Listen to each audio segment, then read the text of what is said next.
నమస్తే.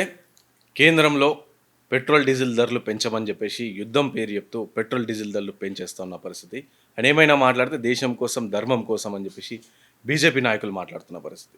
ఈ అంశం పైన ఇంకోటి వెస్ట్ బెంగాల్‌లో నెక్స్ట్ రాబోతున్న బక్రీద్ పండుగ సందర్భంగా ముస్లిం పెద్దలందరూ కలిసి ఈసారి ఆవులను కుర్బానీ చెయ్యము అని చెప్పేసి వాళ్ళు స్టేట్మెంట్ ఇచ్చారు. అండ్ అవసరమైతే బీజేపీ పైన ఒత్తిడి తీసుకొచ్చే ప్రయత్నం చేస్తారు.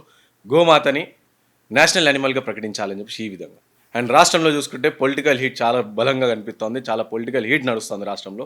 సో బీజేపీ స్టాండ్ ఏంది? బీజేపీ ఎటువైపు ఉంది? నెక్స్ట్ అధికారంలోకి వచ్చేది మేమే అని చెప్పేసి బీజేపీ చాలా ధీమాగా మాట్లాడుతున్న పరిస్థితి. అసలు వస్తదా తెలంగాణలో అధికారం?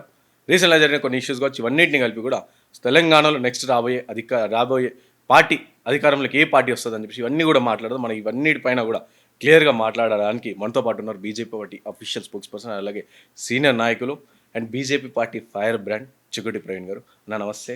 నమస్తే. జై శ్రీరామ్. జై శ్రీరామ్ అన్న. సో ఫస్ట్‌గా మనం బక్రీద్ సంబంధించి మాట్లాడదాం. రేపు ఎల్లుండి పండగ ఉంది. అండ్ అలాగే చాలా సందర్భాల్లో ఓల్డ్ సిటీలు ఇప్పటికీ ఆవులన్నీ వచ్చేసినాయి అని చెప్పేసి కూడా చెప్తా ఉన్నారు. వచ్చేసినాయి. విశ్వ హిందూ పరిషత్ కావచ్చు, పోలీసుల వైఫల్యము. మాట్లాడారు. అవును, వచ్చినాయి అది ఫ్యాక్ట్. అది మీరు కెమెరా తీసుకొని పోండి, బార్కాసు చంద్రన్గుట్ట పోండి, దునియా కనబడతాయి. పోలీసుల వైఫల్యం. సుప్రీంకోర్టు ఏమన్నంటే పోలీస్ శాఖ ఏమంటారు, మేము లా అండ్ ఆర్డర్ పర్ఫెక్ట్గా మేము లా అండ్ ఆర్డర్ మెయింటైన్ చేస్తామంటారు. సుప్రీంకోర్టు ఆర్డర్స్ని బేఖాతరు చేసినారు.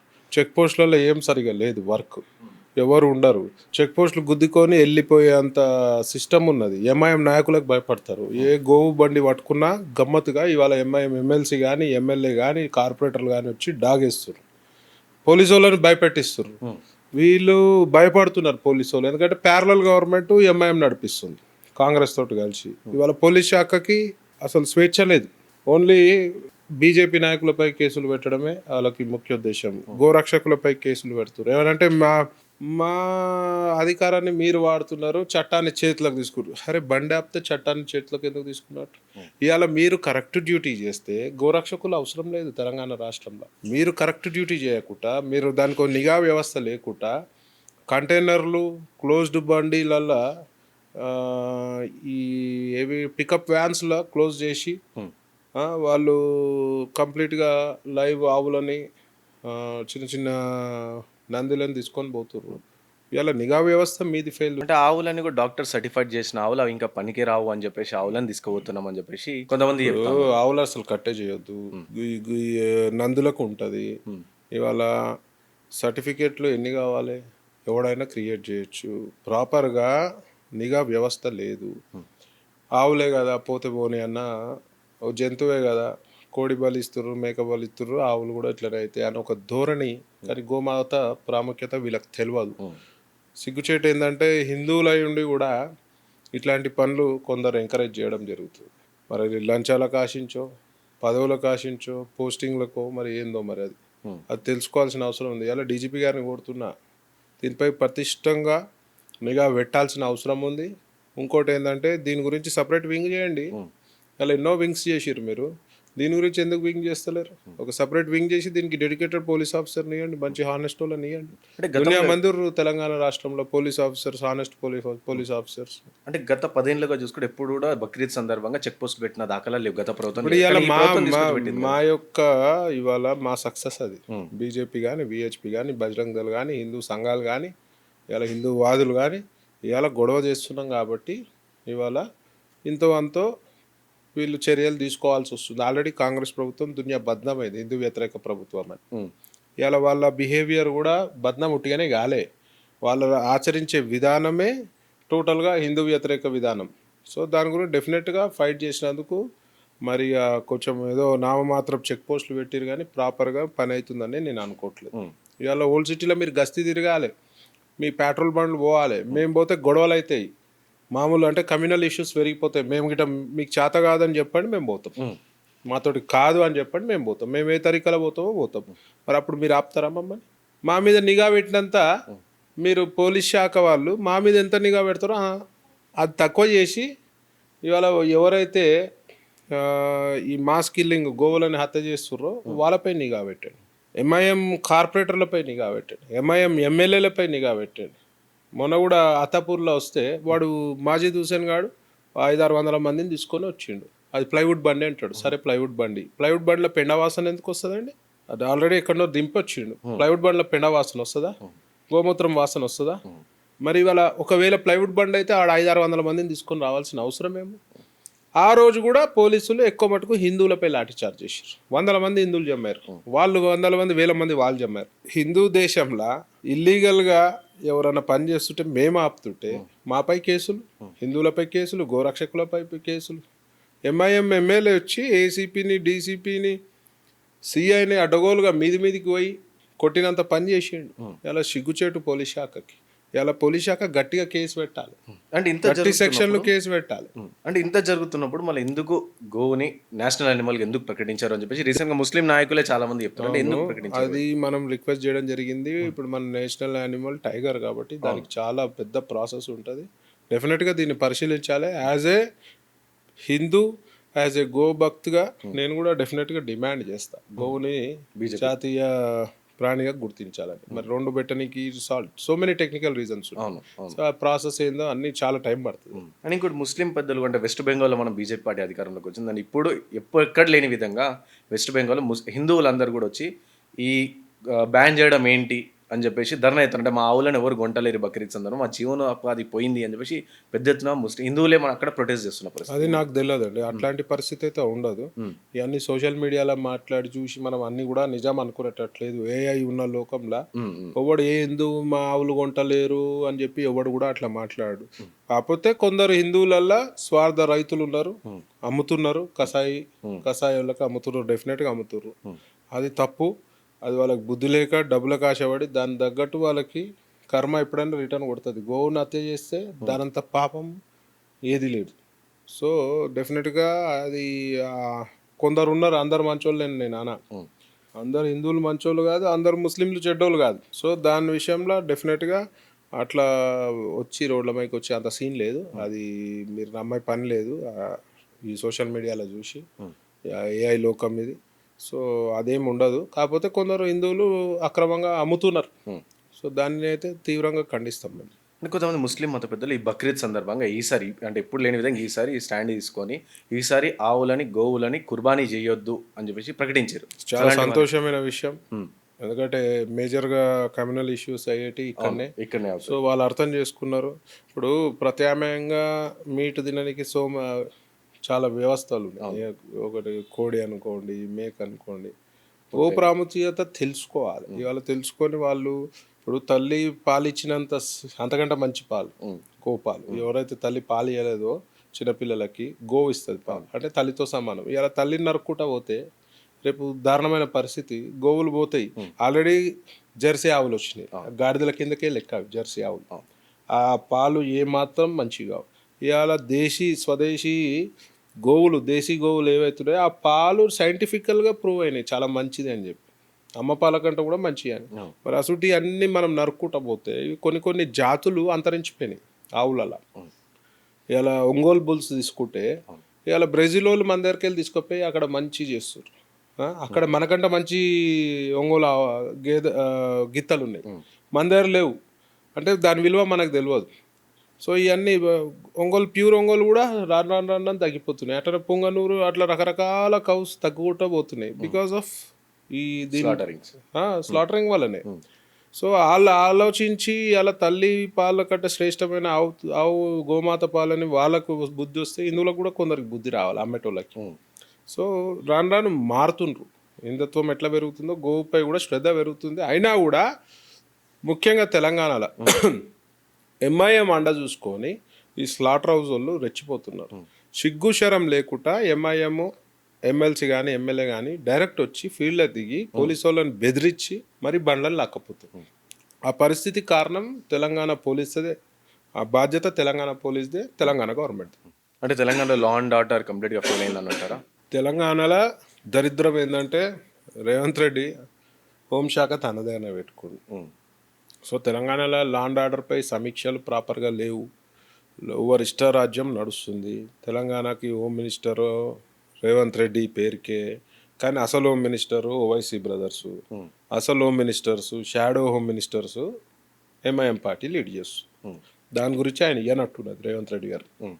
అయ్యాక ఇలా మంత్రులు అందరూ ఎవరి ఇష్టం వాళ్ళది పంచుకొని తింటారు. తెలంగాణ డివైడ్ చేసి ఓ సినిమాల కేకు రాష్ట్రం కేక్ ఉంటుంది, ఒక డిస్టిక్ పంచుకొని తిన్నట్టు ఇలా శాఖలను పంచుకొని తింటారు, డిస్టిక్లను పంచుకొని తింటారు. ఇలా రైతుల రక్తం తాగుతారు, యువకుల రక్తం తాగుతారు, నిరుద్యోగుల రక్తం తాగుతారు, మహిళల రక్తం తాగుతారు.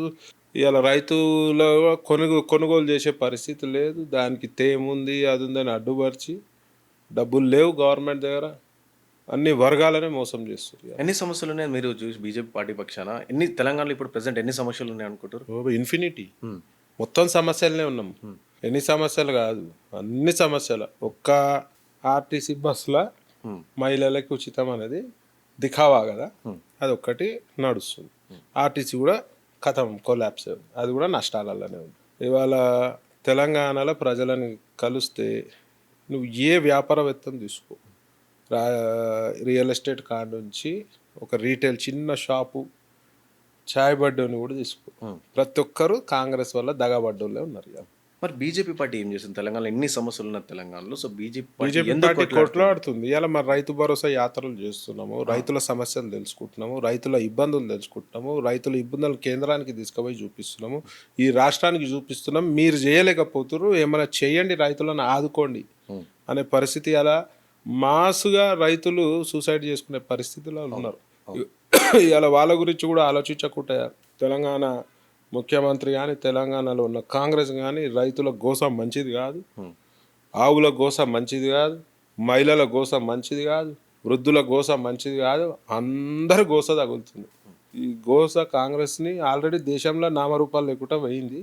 ఉన్న తెలంగాణ కర్ణాటక కూడా వీళ్ళ పని ఖతమైపోయింది. అంటే ఇన్ని రోజులు సుమారుగా 2 నెలలు అయింది కళ్ళాల కాడికి రైతులన్నీ కళ్ళాల కాడికి వడ్లు వచ్చి, సో 2 నెలలుగా పట్టించుకొని బీజేపీ పార్టీ సడన్ గా నిన్న నుంచి నేనే ఏంది 2 నెలల్లో వాళ్ళ సమస్యలు వచ్చినాయి, పట్టించుకుంటారు. పట్టించుకుంటే బాధనే, పట్టించుకోకుంటే బాధనే.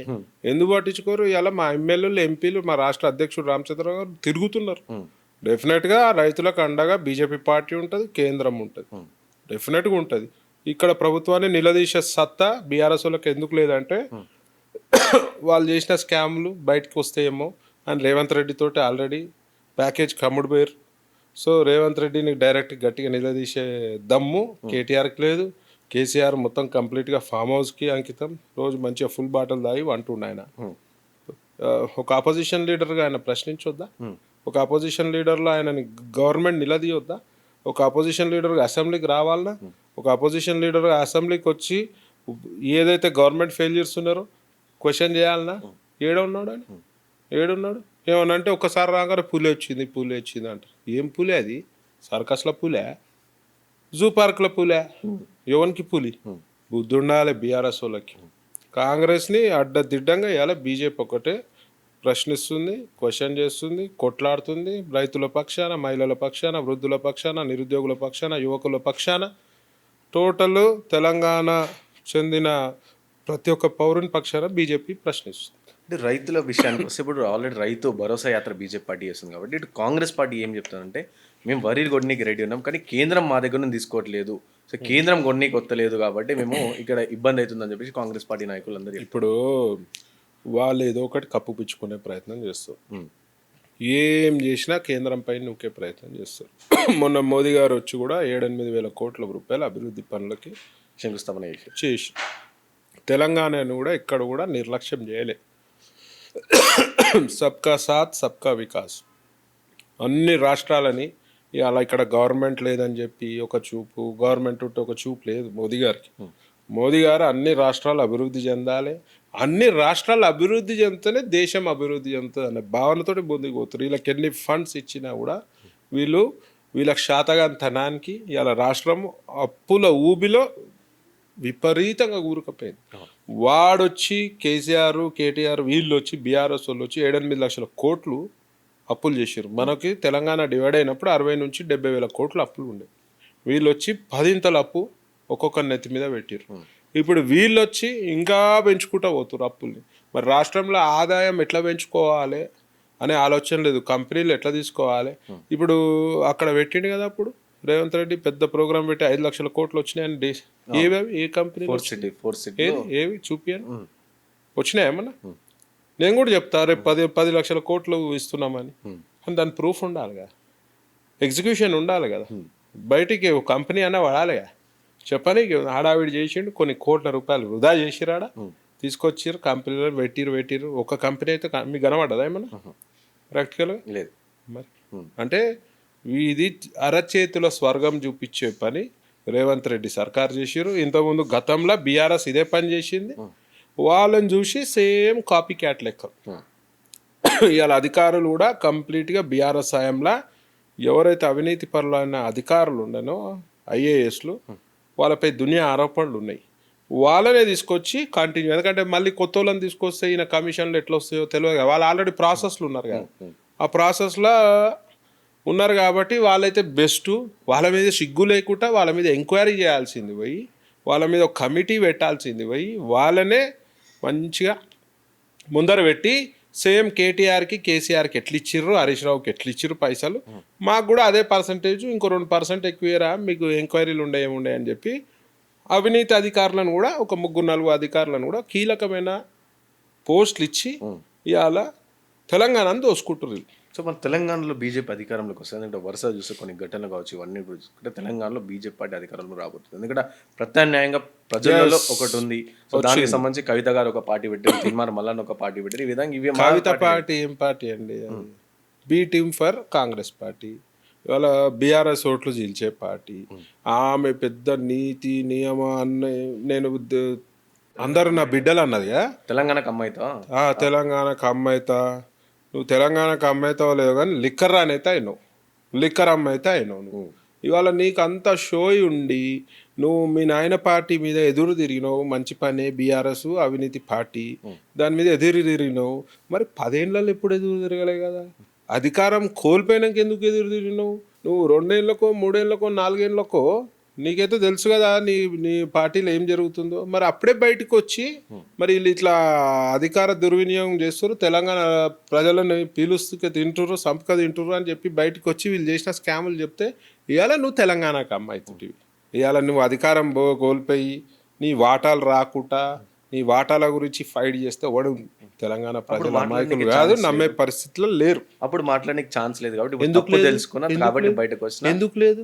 ఎందుకు లేదండి? నువ్వు బయటకు ఎప్పుడన్నా రావచ్చు కదా. అప్పుడు అధికారంలో ఉండే దునియా పైరవిలు నడుస్తుండే, ఈమె నడుస్తుండే, మీ అందరూ తెలుసు. నలుగురిది షో ఆఫ్, నలుగురిదే నడిచింది, నలుగురు వంచక తిన్నారు తెలంగాణ ప్రజలని, నలుగురు తెలంగాణ ప్రజల రక్తం దాగిరు. మరి అప్పుడే నువ్వు నీతితో ఉంటే నువ్వు ఆ నలుగురిలో లేకపోతే బయటకు వచ్చి చెప్తే ప్రజలు ఇంకా నేను గౌరవిస్తుండే, అప్పుడు అంటుండే తెలంగాణ అమ్మ అని, అంతే కదా. దీన్ని బట్టి నీ చిత్తశుద్ధి ఏందో, నీ కథ ఏందో నీకే అర్థం కావాలి. తెలంగాణ ప్రజలు ఆల్రెడీ మీ అయ్య మోసం చేసిండు. ఇంత మాటలు మాట్లాడతారు, మేము తెలంగాణ తెచ్చినాము, మేము అది చేసినాము, ఇది వీకి వడగొట్టినామని. ఇవాళ తెలంగాణ గురించి ఎవరైతే పోరాటం చేసిర్రో వాళ్ళు ఏడున్నారు, తెలంగాణ వీరులు ఏడున్నారు, తెలంగాణ ద్రోహులు ఏడున్నారు. మీ పార్టీ మీ నాయన తెలంగాణ ద్రోహులకి ఎవరైతే యూనివర్సిటీ స్టూడెంట్స్ కానీ తెలంగాణ ఉద్యమంలో పాల్గొన్న వాళ్ళపై రాళ్ళు కొట్టిర్రో, కర్రలతో దాడి చేసిర్రో, గూండాలతో దాడి చేయించిర్రో వాళ్ళకి ఎమ్మెల్యే టికెట్లు ఇస్తేవి, వాళ్ళకి మంత్రి పదవులు ఇస్తేవి, వాళ్ళకి ఎమ్మెల్సీలు చేస్తేవి, వాళ్ళకి చైర్మన్లు చేస్తేవి. మరి అది ఏం పార్టీ అనుకోవాలి? ఉద్యమకారుల పార్టీ అని చెప్పుకొని ఇవాళ చెప్తారు కదా. మరి ఉద్యమ ద్రోహులకు ఎట్లా ఇచ్చారు మీరు?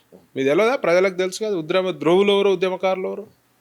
అంటే మీ టైంలో మీకు పని వెళ్ళిపోతే చాలు, తెలంగాణ ప్రజల మనోభావాలు ఏమవుతున్నాయి, వాళ్ళ మనోభావాలను కించపరిచినమా అనేది కూడా ఆలోచన లేకుండా. కవిత గారు ఈ పార్టీ పెట్టిన ఉద్యమకారుల కోసం, సామాజిక తెలంగాణ కోసం, ఒకవేళ నేను తప్పు చేస్తే అమరవీరుల స్తూపం కూడా నన్ను కట్టేసి రాళ్లతో కొట్టండి అని పదే చెప్తా ఉన్నారు. ఇప్పుడు అమరవీరుల స్తూపం 4 దిక్కులు ఉంటుంది. కేసీఆర్ని కట్టేయాలి, కేటీఆర్ని కట్టేయాలి, కవితను కట్టేయాలి, హరీష్ రావుని కట్టేయాలి, ఇలా కట్టేసి రాళ్ళతో కొట్టాలి. అప్పుడే తెలంగాణ శాంతిస్తుంది. ఇలా మీ హయాంలో విపరీతమైన స్కాములు జరిగినాయి. ఆ స్కాములు బయట రాకుండా కాంగ్రెస్ పార్టీతో టైఅప్ అయ్యారు. మీ నాయనకి నీకు ఆస్తుల కాడ పంచాయతీ, మీ అన్నకి నీకు పంచాయతీలే, నువ్వు బయటకు వచ్చి కుంపటి పెట్టావు. దానికి రేవంత్ రెడ్డి ఫండింగ్ చేస్తుర్రు. రేవంత్ రెడ్డి ఒకటే చెప్పిండు, నువ్వు బయటికి రా అమ్మ, నీ ఆస్తులన్నీ కూడా ఏవి ఉన్నాయో అవి వచ్చేటివి పోతాయి, బయటకు వచ్చే ఆస్తుల మందం నేను ఇస్తా, మీ బీఆర్ఎస్ ఓట్లను చీల్చమని రేవంత్ రెడ్డి వదిలిన బాణం ఈమె 100%. సో ఇంకో పార్టీ ఆల్టర్నేటివ్గా ఇంకో పార్టీ ఉంది, తీన్మార్ మల్లన్న పార్టీ, తెలంగాణ రాజ్యాధికార పార్టీ. మరి దాని ఇక పరిస్థితి ఆ పార్టీ గురించి నేనేం మాట్లాడాలి, నాకు పెద్ద అవగాహన లేదు ఆ పార్టీ పైన. ఆయన బీసీల గురించి ఏదో కొట్లాడుతున్నాడు, మంచి ప్రయత్నమే కదా. బీసీలు ఎక్కువ శాతం ఉన్నారు కాబట్టి బీసీల గురించి ఆలోచించి కొట్లాడుతుంది, పర్వాలేదు కొట్లాడండి, దానితోటి పెద్ద అయ్యేది ఏముంటుంది. సో ఇంకోటి కేంద్రంలో పెట్రోల్ ధరలు మొన్న రీసెంట్ ఎలక్షన్ టైంలో 5 రాష్ట్రాల్లో ఎలక్షన్ ఉన్నప్పుడు పెట్రోల్ ధరలు ఎలక్షన్ తర్వాత పెరగబోతున్నాయి అన్నప్పుడు కిషన్ రెడ్డి గారు నాంపల్లి మన పార్టీ ఆఫీస్ వేదికగా కూర్చొని అంత అవాస్తవం పెరగవు అని చెప్పారు. సో కేంద్ర బీజేపీ పార్టీ కొన్ని రాష్ట్రాలలో గెలిచిన తర్వాత సమాంతం ఈ 10 రోజులలో సుమారుగా 8 రూపాయల దాకా పెరిగిపోయినాయి పెట్రోల్. పెరిగితే ఏమైంది ఇప్పుడు కంపెనీలు దివాలు తీయాలనా? ఆయిల్ కాదు సామాన్యులు అంటారు. ఇలా ప్రపంచంలో ఎక్కడైనా ఫ్యూయల్ రేట్ చూడు, ఎప్పుడు పెంచిరో చూడు, ఎట్లా పెంచిరో చూడు, ఎందుకు పెంచిరో చూడు. మరి ఉన్న ఐఓసి బీపీఎల్ అన్ని దివాలు తీయాలనా? ఆల్రెడీ 1000 కోట్లు సబ్సిడీల వీళ్ళ రేట్లు పెంచకుండా మోదీ గారు ఉన్నందుకే ఇన్ని రోజులు కూడా ఆగింది. ఇవాళ మన భారతదేశం ప్రపంచంలో అత్యధిక జనాభా కలిగిన దేశంలో ఎంత ఫ్యూయల్ నెసెసిటీ ఉంటుంది అసలు? ఇదే కాంగ్రెస్ గవర్నమెంట్ ఉంటే ఈ పాటికి సైకిళ్ళ మీద తిరగాలి, రిక్షాల మీద తిరగాలి, ఫ్యూయల్ పెట్టుకునే పరిస్థితి కూడా ఉండదు, వాళ్ళకి అంత ప్లానింగ్ కూడా ఉండదు. ఇవాళ ఇంత కన్జంప్షన్ ఉన్న భారతదేశంలో మొన్న వెంచరు ఉన్న కంపెనీలు ఆల్రెడీ దివాలు తీసే పరిస్థితి ఉన్నాయి. మరి పెంచకపోతే నడవగలరు.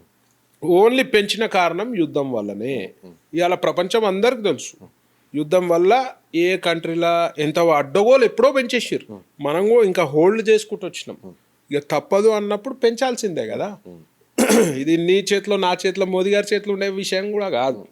ఇవాళ మోదీ గారు అన్ని దేశాలతోటి ఒక మంచి సంబంధాలు ఉన్నందుకు ఇవాళ మనకి ఫ్యూయల్ షార్టేజ్ లేదు. ఇవాళ ఫ్యూయల్ షార్టేజ్ ఉంటే 300 పెట్టానో కొంటావు నువ్వు, పెట్రోల్ లేదు నడవదు, డీజిల్ లేదు నడవదు. అట్లాంటి పరిస్థితి రానియకుండా ఈయనకున్న దౌత్య సంబంధాలు కానీ మోదీ గారికి ఉన్న ఇమేజ్ కానీ ప్రపంచంలో ఏ నాయకునికి లేదు. దానివల్ల ఇంకా గొప్పగా నువ్వు ఫీల్ కావాలి. మన భారతదేశ ప్రధాని ఒక గొప్ప అద్భుతమైన వ్యక్తి, ఇంత కూడా భారతీయ పౌరులకు ఇబ్బంది కాకుండా చూస్తున్నారు. ఆ పరిస్థితులు ఉన్నది. అంటే 70 ఏళ్ళుగా కాంగ్రెస్ పార్టీ అధికారంలో ఉన్నప్పుడు పెట్రోల్ ప్రైస్ 70 రూపాయలు ఉన్నప్పుడు ఈ 10 ఏళ్ళుగా బీఆర్ లైఫ్ స్టైల్ పెరగలేదా? బంగారం ధర నీ దగ్గర 10 తులాలు ఉంటే బంగారం ధర పెరగలేదా? కిరాయిలు పెరగలేదా? డెఫినెట్గా పెరుగుతుంది కదా. 70 ఏళ్ళ కాంగ్రెస్ పార్టీ ఇవాళ కాంగ్రెస్ పార్టీ ఈ 60-70 ఏళ్ళు పాలించకపోతే ఇవాళ ఇండియాలో పావర్టీ ఉండకపోవు. అంత కరప్షన్ చేసిర్రు. వీళ్ళు చేసిన కరప్షన్ ఎవ్వరు చేయలే, వీళ్ళు చేసిన స్కాములు ఎవరు చేయలే. 2G స్పెక్ట్రమ్ స్కామ్ ఎవరు చేసిర్రు? వీళ్ళే చేసిర్రు. రాబర్ట్ వదేరా స్కామ్, అల్లుడు చేసిన స్కామ్, గడ్డి స్కామ్. వీళ్ళు ఇండియా కూటమి, ఈ గాడిదల కూటమి, అది గడ్డి స్కామ్ ఎవరు చేసిర్రు? కోల్ ఇండియా స్కామ్ ఎవరు చేసిర్రు? ఆఖరికి సురేష్ కల్మాడి ఒలింపిక్ స్కామ్ కూడా చేసిండు. ఇట్లా లిస్టు తీస్తే ఒక 50 స్కాములు అసలు ప్రపంచం నివ్వరవే స్థాయిలో ఉంటాయి. అంత పెద్ద స్కామ్లు ఉంటాయి. ఇవాళ మోదీ ప్రభుత్వంలో స్కాములు లేవు. ఈ ఇన్నేళ్లలో ఇప్పుడు 12-13 ఏళ్లలో ఏమైనా స్కామ్ కనబడ్డదా? లేవు. మా నాయకులు చిత్తశుద్ధితో ప్రజల గురించే పనిచేస్తారు. ఇవాళ స్కామ్ల పార్టీ ఏదైనా ఉందంటే కాంగ్రెస్ పార్టీ, ఇండియా కూటమి. స్కీమ్ల పార్టీ ఓన్లీ బీజేపీ, ఎన్డీఏ. మీరు అది అర్థం చేసుకోవాలి. ప్రజలు చూస్తారు కదా, మీరు గూగుల్ చేసి చూడండి స్కామ్లు ఎన్ని గణం స్కామ్లు, చక్కర వస్తుంది మీకు.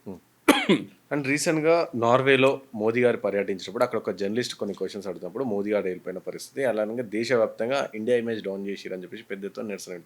ఏమంటారు అంటే మోదీ గారు ఇప్పటివరకు ఒక్క ప్రెస్ కాన్ఫరెన్స్ కూడా పెట్టలేరు, మాట్లాడండి మాతో అని చెప్పేసి తను మాట్లాడిన. నేను ఏమంటా అంటే మోదీ గారు ఏం చేసినా, మోదీ గారు మధ్యలో ద్వారకా పోయారు.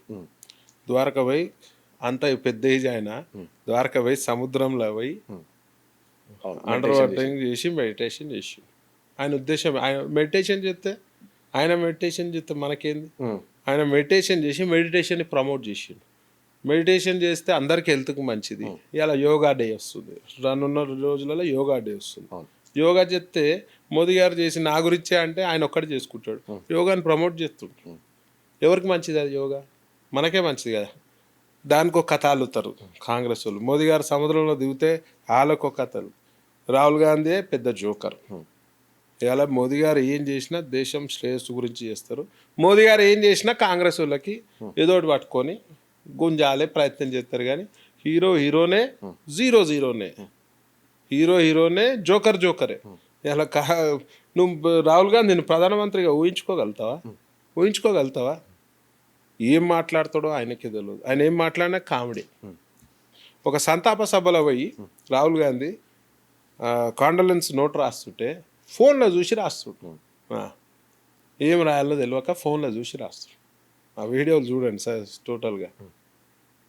ఆయన అంటే ప్రధానమంత్రి అవుతారట, వీళ్ళంటే ఆయనని జాకిలు ఎత్తి లేపుతున్నారు. ఏ జాకిలు పెట్టి లేపినా ఆయన లేవాడు, ఆయన కాదు. కేంద్రంలో ఎప్పుడైనా బీజేపీ ఉంటుంది, రాష్ట్రంలో కూడా బీజేపీ రాబోతుంది. వీళ్ళు దేశం నుంచి సిపిఐ ఎట్లా సిపిఎం పార్టీలు ఎట్లయితే ఖతమైపోయినాయో, పాతాళానికి పోయినాయి, కాంగ్రెస్ పార్టీ కూడా రాను రాను రోజులలో ప్రజలు నమ్మే పరిస్థితి ఉండదు, ఖతమైపోతుంది. సో అండ్ రీసెంట్గా మన తెలంగాణలో జరిగిన కొన్ని పరిణామాల తర్వాత కేంద్రంలో క్యాబినెట్లో ప్లేసెస్ అన్ని కొన్ని షఫుల్ అవుతాయి అని చెప్పేసి వార్తలు వినిపిస్తాయి. ఈ నేపథ్యంలోనే రామచంద్రరావు గారు ఢిల్లీకి పోవడం అండ్ ఇవన్నీ కూడా గట్ల చూసుకుంటే కేంద్రంలో మంత్రి పదవులు ఏమైనా కేంద్రంలో మన తెలంగాణకు సంబంధించిన ఎంపీలు ఎవరితో వాళ్ళ పదవులు కొన్ని చేంజ్ అవుతున్నాయి అని చెప్పేసి వార్తలు బాగా చక్కర్లు కొడతా ఉంది. చాలా ఛానల్స్ కూడా చూపిస్తున్నాయి. సో మీ స్పోక్స్ పర్సన్ కాబట్టి బీజేపీ నుంచి మీకు ఏమైనా ఇన్ఫర్మేషన్ వచ్చిందా? ఏం జరుగుతుంది? ఇన్ఫర్మేషన్ వచ్చింది కానీ పక్కన పెడితే అది అధిష్టానం నిర్ణయం తీసుకుంటుంది. అధిష్టానానికి తెలుసు ఎప్పుడెవరిని మార్చాలో మార్చొద్దు. షఫ్లింగ్ అనేది కామనే. 2 ఇయర్స్కో 3 ఇయర్స్కో డెఫినెట్గా మంత్రివర్గ షఫ్లింగ్ జరుగుతుంది. మరి ఆ షఫ్లింగ్ అవుతుందో లేదో కూడా మనకు ఐడియా లేదు. రామచంద్రరావు గారు పోయారంటే డెఫినెట్గా రాష్ట్రంలో ఉన్న పరిస్థితులు, రైతుల బాధలు, పబ్లిక్ పడుతున్న బాధలు, కాంగ్రెస్ చేస్తున్న అవినీతి, కాంగ్రెస్ చేస్తున్న కమిషన్ రాజకీయాలు, కాంగ్రెస్ చేస్తున్న భూ రాజకీయాలు, భూ కబ్జాలు, ఇవన్నిటిపై డెఫినెట్గా రిపోర్ట్ ఇస్తారు. రాష్ట్రంలో ఉన్న పరిస్థితుల్లో రిపోర్టు డెఫినెట్గా కేంద్రానికి అందజేయాల్సిన బాధ్యత ఒక రాష్ట్ర అధ్యక్షుడిగా, దానిపై ప్రణాళిక చేయాల్సిన బాధ్యత ఒక రాష్ట్ర అధ్యక్షుడికి ఉంటుంది. డెఫినెట్గా రెగ్యులర్గా ఢిల్లీ రావడం జరుగుతుంది. సో ఫైనల్గా ఎప్పుడన్నా చికోటి ప్రవీణ్ గారు ఎప్పుడో బీజేపీలో జాయిన్ అయ్యారు. నా మధ్యలో ఒక ప్రజాప్రతినిధి పదవి కోసం కొట్లాడిన చికోటి ప్రవీణ్ గారు ఇప్పుడు స్పోక్స్ పర్సన్గా పదవి వచ్చింది బీజేపీ. సో స్పోక్స్ పర్సన్గానే చూస్తామా, లేకుంటే నెక్స్ట్ ఫర్దర్గా మీరేమైనా హైకమాండ్కి కావచ్చు, ఇక్కడ రాష్ట్ర అధ్యక్షునిగా డిమాండ్ చేస్తారా? నెక్స్ట్ ఫర్దర్గా మేము చికోటి ప్రవీణ్ ఏ ప్లేస్లో చూడబోతున్నాం? డెఫినెట్గా చికోటి ప్రవీణ్ నెక్స్ట్ ఎలక్షన్లో కాంటెస్ట్ చేయబోతున్నాడు. ప్రజల గురించి ఎప్పుడు కూడా అందుబాటులో ఉంటాడు. ముఖ్యంగా హిందుత్వం గురించి పోరాటం చేస్తాడు, హిందువుల గురించి కొట్లాడతాడు. ఎంఐఎం అరాచకాలని, కాంగ్రెస్ అరాచకాలని, బీఆర్ఎస్ అరాచకాలని డెఫినెట్గా తిరగబడి తరిమి కొట్టే దాంట్లో కీలక పాత్ర పోషిస్తాడు చికోటి ప్రవీణ్. అంటే అడిగిరండి హైకమాండ్కి కావచ్చు, లేకుంటే రాష్ట్ర కమాండ్కి ఏమైనా అడిగిరా? నెక్స్ట్ దేని విషయంలో అంటే టికెట్ విషయంలో ఇంకా చాలా టైం ఉంది. మన క్యాపబిలిటీ ఉంటే అధిష్టానం వేస్తుంది. సో ఇవాళ మనము పబ్లిక్లో ఉన్నాము, ప్రజల గురించి ఉన్నాం కాబట్టి డెఫినెట్గా ఉంటుంది. స్కోప్ బాగుంది. తెలంగాణలో మార్పు కావాలనుకుంటుర్రు, ఈ దొంగల రాజ్యం నుంచి బయటపడాలనుకుంటుర్రు, జోడి దొంగలు ఇల్లు. సో వాళ్ళ నుంచి బయటపడాలి. డబుల్ ఇంజన్ సర్కార్ వస్తే కేంద్రం నుంచి కూడా మంచి సాధ్దారు, ఇప్పుడు కూడా ఫుల్ సాధ్దారిస్తారు, ఇంకా కూడా బాగుంటుంది. డబుల్ ఇంజన్ సర్కార్ వస్తే అవినీతి రహిత పాలన ఉంటుంది. కంప్లీట్ వీళ్ళది మొత్తం అవినీతి పాలన వీళ్ళది. సో బీజేపీ రావాలని ప్రజలు కోరుకుంటారు. గ్రౌండ్ లెవెల్ ఇంకా చేయాలి, మేము కూడా ప్రజలకు దగ్గరగా ఇంకా కావాలి. ఎక్కడెక్కడ వీక్ ఉన్నామో అక్కడ కూడా ప్రజలకు మేము అందించే స్కీములు కానీ ఏమున్నాయో మేము చూపించుకుంటూ పోతే డెఫినెట్గా ఆల్రెడీ ఆదరిస్తారు, ఇంకా ఆదరిస్తారు. సో ఇంకోటన్నా ఇంతకుముందు అడుగుదాం అనుకున్నా, కేంద్రం ఎస్ఐఆర్ అని చెప్పి తీసుకొచ్చి ఓట్ల ఏవైతే దొంగ ఓట్లున్నాయి ఇవన్నీ కూడా తీసేసే ప్రయత్నం చేస్తుంది కేంద్ర ప్రభుత్వం, కేంద్ర ఎలక్షన్ కమిషన్. అయితే అందులో ప్రధానంగా ఎస్ఐఆర్ అనేది కేవలం ముస్లిం ఓట్లను తీసేసే ప్రయత్నమే చేస్తుంది బీజేపీ పార్టీ. దొంగలు ఎవడు ఉంటే ఆ ఓట్లు తీస్తారు, ముస్లింలు ఉంటే ముస్లిం ఓట్లు తీస్తారు, హిందువులు ఉంటే హిందువుల ఓట్లు తీస్తారు. హిందువులు దొంగ ఓట్లు వేయాల్సిన పని లేదు. ముస్లిమ్స్ అంటే నీకు బంగ్లాదేశ్ నుంచి వచ్చిన అక్రమ వలసదారులు ఎవరు, రోహింగ్యాలు ఎవరు తీస్తారు డెఫినెట్గా. ఈడ మైనారిటీ ఎంఐఎం ఏం చేస్తుంది, మైనారిటీలను కూడా మెజారిటీగా దొంగ ఓటర్ కార్డులు తీసుకుంటారు, ఐడి కార్డులు క్రియేట్ చేస్తారు, చేసి డెఫినెట్గా వాళ్ళు మేజర్ అని చెప్పి ఓట్లు వేయించుకుంటారు. చనిపోయిన వాళ్ళ ఓట్లు ఇంకా దొంగ కార్డులు తీసుకొని వాళ్ళు చనిపోలేదని చెప్పి దొంగ ఓట్లు వేపిస్తారు. ఎంఐఎం చేసే పనే దొంగ పని, ఎంఐఎం గెలిచేదే దొంగ పనులతోటి. దాని వెంబడి కాంగ్రెస్ ఇద్దరు కలిసి చేసేది. సో డెఫినెట్గా ఎస్ఐఆర్ ప్రక్రియ డెఫినెట్గా ఇంపాక్ట్ ఉంటుంది. రానున్న తెలంగాణలో కూడా ఏరి పారేస్తాము. ఈ దొంగ ఓట్లని మొత్తం ఏరి పారేసేది డెఫినెట్గా ఏరి పారేస్తారు. ఏరి పారేస్తే ఒరిజినల్ రిజల్ట్స్ వస్తాయి. ఇలా ఒరిజినల్ రిజల్ట్స్ రావాల్సిన అవసరం ఉన్నది.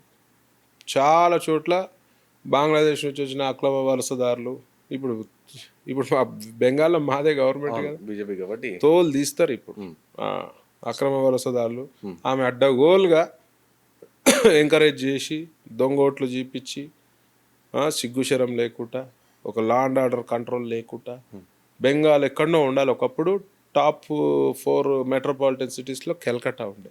ఇలా కలకత్తా రూపురేఖలు మారిపోతాయి. చండాలమైన పరిస్థితులకు వెళ్ళి అలా బెంగాల్ ప్రజలు ఒక అద్భుతమైన పని చేసిర్రు. బీజేపీ నాడ ఎంచుకొని వాళ్ళ భవిష్యత్తుని మంచిగా చూసుకునే పని వాళ్ళే చేసుకోరు. ఇవాళ తెలంగాణ ప్రజలు కూడా అదే పని చేయాలి. లేకపోతే బెంగాల్లో ఇంతకుముందు మమతా బెనర్జీ ఆమె కూడా అదే కూటమి కదా, దొంగల కూటమి కదా ఆమె కూడా, ఇండియా కూటమి. సో ఈ దొంగలంతా ఎవరున్నారో అందరికి ప్రజలకు తెలుసు. ఆ దొంగల జోలికి పోదు. పొరపాటున ఏదో మనోళ్ళు ఈసారి వేసిర్రు కాంగ్రెస్కి, 2 times బీఆర్ఎస్కి ఇచ్చారు కాబట్టి డెఫినెట్గా ఈసారి బీజేపీకి వేస్తారు. రైట్ అన్న, రీసెంట్గా మనం సికింద్రాబాద్లో ఒక కాన్క్లేవ్ అని చెప్పేసి హిందూ భజన ప్రోగ్రామ్ అని చాలా పెద్ద ఎత్తున పెట్టారు. అంటే నార్మల్ ఏదైనా సరే కాన్సెప్ట్ చూస్తే మనం వెస్టర్న్ సాంగ్స్, హిందీ సాంగ్స్ ఉంది. అలాంటిది ఫస్ట్ టైం ఒక ఓన్లీ హిందూ భజన పాటలే పెట్టడానికి గల రీజన్ ఏంటన్నా? ముఖ్యంగా ఇవాళ పొరగాన్లు ఏదైతే జెన్జీ ఉన్నారో క్లబ్బులు పబ్బులు పోయి మొత్తం చెడిపోతుర్రు. ఇవాళ డ్రగ్స్కి కేర్ ఆఫ్ అడ్రస్ పబ్బులు క్లబ్బులు. అక్కడి నుంచే చెడు స్నేహాలు, డ్రగ్స్ పెడ్లర్స్ అక్కడి నుంచే పరిచయం అవుతుంది. సో అక్కడి నుంచి వాళ్ళు ఎందుకు పోతారు? ఫాస్ట్ మ్యూజిక్ ఉండాలి అని చెప్పి పోతారు. సో ఈ ఫాస్ట్ మ్యూజిక్ భజన్లా దేవుడి పేరు చెప్తూ కూడా ఫాస్ట్ మ్యూజిక్ ఉంటుంది. ఇండియన్ కల్చర్లో ఉంది ఫాస్ట్ మ్యూజిక్ కూడా. కానీ ఇంతకుముందు చెక్క భజన అట్లుంటే జనాలకు ఎక్కుతలేదు. మనం కూడా యూత్ ఎట్లా పోతే అట్లా డైవర్ట్ కావాల్సిన పరిస్థితి. సో మోదీ గారు మన్ కీ బాత్లో చెప్పినారు, ఈ జనరేషన్ గురించి ఈ భజన్ జామింగ్, భజన్ క్లబ్బింగ్ లాంటి ప్రోగ్రామ్ చేయండి. నార్త్ ఇండియాలో బాగా హిట్ అయినాయి, సౌత్లో లేవు. సో మోదీ గారు మన్ కీ బాత్ కార్యక్రమంలో చెప్పడం జరిగింది. దాన్ని చూసి ఇన్స్పైర్ అయ్యి మరి మొన్న సికింద్రాబాద్లో 23rd రోజు అద్భుతమైన భజన్ జామింగ్ టోటల్ కాన్సర్ట్ లెక్క పెట్టినాం. అంటే మీకు వెస్టర్నైజ్ నుంచి వచ్చిన ఎట్లుంటుందో లైటింగ్ ఎయిటింగ్ అంతా కూడా హై ఎండ్ కాన్సర్ట్ పెట్టినాం. భజన్ జామింగ్ 10 నుంచి 12,000 మంది వచ్చిర్రు. ఆ 4 hours ఊగిపోయినారు. అసలు వాట్ ఈస్ భజన్ జామింగ్ అంటే వాళ్ళకి అర్థమై, మీరు సోషల్ మీడియా ఎక్కడ చూసినా అవే కనబడుతున్నాయి. అంటే ప్రజలకు ఇంకా తెలియదు వాట్ ఈస్ భజన్ జామింగ్. ఇవాళ భజన్ జామింగ్లో పాల్గొంటే నీకు భక్తి వస్తుంది, ముక్తి వస్తుంది, చెడు అలవాటు నుంచి దూరం అవుతావు. ఇవన్నీ ఒక మంచి సంకేతాలు. యువకులు బాగుంటేనే దేశం బాగుంటుంది. సో యువకులని మనం పెడుదారణ పడుతుంటే మన బాధ్యత వాళ్ళని ఒక కరెక్ట్ వేలో తీసుకుపోవాల్సిన బాధ్యత. సో ఈ హై ఎండ్గా ప్రోగ్రామ్ జరిగింది, సూపర్ సక్సెస్ అయింది. సో ది కాన్ఫ్లుయెన్స్ 2 అని కూడా మళ్ళీ రాబోతున్నాం వర్షాకాలం తర్వాత. అది కూడా తర్వాత నెక్స్ట్ కూడా ఫర్దర్ ఇంకో అబ్సల్యూట్లీ ఈ కల్చర్ రావాలి. ఈ చెడు కల్చర్ ఎట్లయితే ఫాస్ట్గా స్ప్రెడ్ అయిందో ఈ కల్చర్ రావాల్సిన అవసరం ఉన్నది. ఇంతసేపు అని చెప్పేసి అనుకున్నా, కానీ దాని తర్వాత ఇమీడియట్గా తొందరనే క్లోజ్ చేసిరు అని చెప్పేసి కూడా ఇప్పుడు 10 o'clock క్లోజ్ చేసినాము. భక్తి ప్రోగ్రామ్ కదండి, అవును. కాంగ్రెస్ గవర్నమెంట్లు ఉన్నాం కదండి, చేయనియర్. హిందువుల ప్రోగ్రామ్ కదండి, చేయనియర్. ఇదే తాగుబోతులది క్లబ్బులు పబ్బులు 11:30 12 గంటల వరకు నడుస్తుంది. ఎవడో బయట దేశంకి వెళ్ళి ఎవడో పాప్ స్టార్ వస్తుండంటే వానికి స్పెషల్ పర్మిషన్ 12 గంటల వరకు ఇస్తారు. ఆడ తాగుడు పర్మిషన్ ఇస్తారు, 12,000 13,000 కడితే ఎక్సైజ్ తాగంటారా ఎంతనంది తాగండి అని ఇస్తారు. మరి భక్తుల ప్రోగ్రామ్, భజన్ ప్రోగ్రామ్ అంతా భక్తి పారవశ్యంలో మునిగిరు కదా, 10 గంటలకు వచ్చిరు పోలీసు క్లోజ్ చేయమని. అంటే ఇవాళ తెలంగాణ రాష్ట్రంలో ఏ మంచి పని చేసినా అడ్డుపడుతారు. ఆ పొలిటికల్ ప్రెషర్ వల్ల పోలీసు వాళ్ళు అడ్డుపడతారు. మరీ ముఖ్యంగా ఒక పోలీస్ ఆఫీసర్ అయితే ఓవర్గా బిహేవ్ చేసినాం. సరే మేము ఫస్ట్ ప్రోగ్రాము మేము గడబడి చేయదలుచుకోలేదు కాబట్టి కామ్గా ఉన్నాం. మేము గడబడి చేసి రోడ్ల మీద దిగినాం అనుకో, ఏ శక్తి ఆపేంత సీన్ లేదు. మా యువకులు హిందుత్వాన్ని ఆపేంత సీన్ లేదు. దయచేసి పోలీస్ శాఖకి చెప్తున్నా, గవర్నమెంట్కి చెప్తున్నా, హిందూ ప్రోగ్రామ్స్కి మీరు రెగ్యులర్ టైమింగ్ ప్రకారమే 11-11:30 వరకు ఇవ్వాలి. కానీ మీరు హిందూ ప్రోగ్రామ్స్ అయితే మీరు 10 గంటలకే క్లోజ్ చేసే ఇన్సెక్యూర్ ఫీలింగ్. హిందుత్వం పెరిగితే బీజేపీకి ఓట్ బ్యాంక్ పెరుగుతుంది అని ఒక ఇన్సెక్యూర్ ఫీలింగ్. మీరు కూడా చేయండి రాబాయ్ భజన్ ప్రోగ్రామ్. మేము ఓడొద్దు అన్నాడు, కాంగ్రెస్ వాళ్ళే చేయండి. మాకు హిందుత్వం ముఖ్యం, శాత కాదు. ఎందుకంటే మా బామ్మర్దులు హర్ట్ అవుతారు కదా, మా బామ్మర్దులు ఎంఐఎం వాళ్ళు హర్ట్ అవుతారు కదా. అరే కాంగ్రెస్ పార్టీ ముస్లింల పార్టీ, ముస్లింలు ఉంటేనే కాంగ్రెస్ పార్టీ. ఆ నినాదం మీద పోతారు కదా వీళ్ళు ఎలక్షన్లో సిగ్గు లేకుండా. సో వాళ్ళు హర్ట్ అవుతారని చెప్పి వీళ్ళు చేయరు, హిందువులను దొక్కే ప్రయత్నం. నెక్స్ట్ కాన్ఫ్లుయెన్స్ 2 వస్తుంది, దానికి వీళ్ళకి ఎట్లా చెక్ పెట్టాలో కూడా మాకు తెలుసు. వీళ్ళు ఇష్టం వచ్చినట్టు చెప్తే నడవదు. ఇవాళ బార్లకి 11:30కు పర్మిషన్ ఉంది, 12 గంటల వరకు పర్మిషన్ ఉంటే హిందూ సభలకు కూడా పర్మిషన్ ఉండాలి. బార్లకు ఉన్న పర్మిషన్ హిందూ సభలకు ఎందుకు ఇయ్యరు? ఇవ్వాలి కదా. ఓ మంచి కార్యక్రమం మొత్తం కంప్లీట్ ఫ్యామిలీస్ అవును. చిన్న కిడ్స్ నుంచి సీనియర్ సిటిజన్స్ వరకు వచ్చేటండి ఓర్వలేకపోయారు. సో దీనిపై డెఫినెట్గా ఆలోచన చేయాలి. ఆల్రెడీ మీరు హిందూ ద్రోహులుగా మిగులుతారు. ఇట్లాంటి పనులు లిచ్చ పనులు చేస్తే మిమ్మల్ని రేపు రానున్న ఎలక్షన్లో హిందువులు దగ్గర కూడా రానియరు. సో ఇంకోటి అన్నారు, దేశంలో కాక్రోచ్ జనతా పార్టీ అనేది వచ్చింది చాలా పెద్ద ఎత్తున. బీజేపీ పార్టీ ఇన్స్టాగ్రామ్ అకౌంట్కి ఒక 10 మిలియన్ ఫాలోవర్స్ ఉంటే దానికి ఇమీడియట్గా ఒక 4 రోజులు 5 రోజుల్లో 20 మిలియన్ ఫాలోవర్స్ వచ్చింది. సో ఏం చెప్తారు దీన్ని? అది ఒరిజినల్ ఫాలోవర్సా డమ్మీ ఫాలోవర్సా తెలియదు. ఈ కాక్రోచ్కి ఆల్రెడీ కాక్రోచ్ అంటే పెస్టే కదా. ఈ పెస్ట్ ఎవరు? అదేం పార్టీ? ఆమ్ ఆద్మీ పార్టీ.